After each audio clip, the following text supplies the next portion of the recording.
c'est mignon, c'est dit ma couille. Le jour de la première, on jouait sous un chapiteau qu'on avait fait fabriquer. On avait fait 5 ans de création, de recherche de financement, etc. Et je monte sur scène et je fais la chorégraphie complètement à l'envers. Donc on était la première compagnie à investir l'espace chapiteau. Et à l'époque, il y avait un champ de pommiers à côté. On est arrivé en mars 2020 avec le cirque Trottola. On a rentré les camions, on a dressé les mâts, on a monté nos mâts. Et puis on s'est arrêté là et on est rentré chez nous. Hein. Non, on a monté les mâts, on est allé au restaurant. Ah, avant, ouais. Et là, on a regardé sur le téléphone notre président Emmanuel Macron. Et il a dit, Il nous a dit, vous repliez les mâts, vous remettez dans les camions. tout le monde au bercail. À la médecin.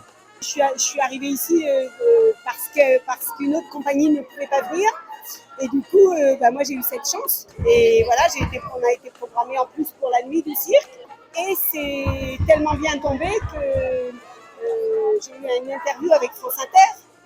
Que ça, j'aurais jamais eu si j'étais pas à ce moment-là à l'espace cirque pour la nuit du cirque. Mais je me rappelle, oui, bien une fois, on a monté tous les chapiteaux dans la neige. C'était un montage hyper dur pour tout le monde, les techniciens.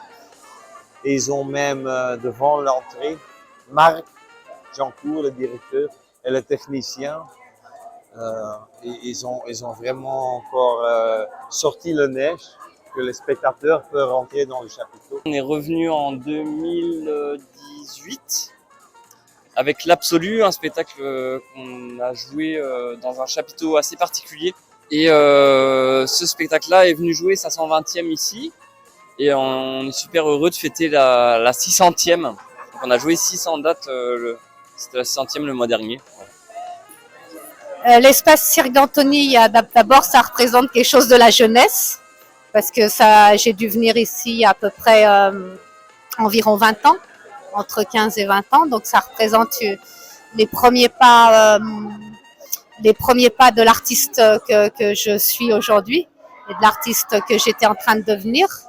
Il y a une photo incroyable qui a été faite où on voit les buildings derrière avec quelques fenêtres ouvertes et ça fait une espèce de lumière en contre-jour comme ça avec le chapiteau en dessous. Et là, on est complètement dans le rêve alors qu'on est dans l'urbain total et c'est hallucinant, quoi.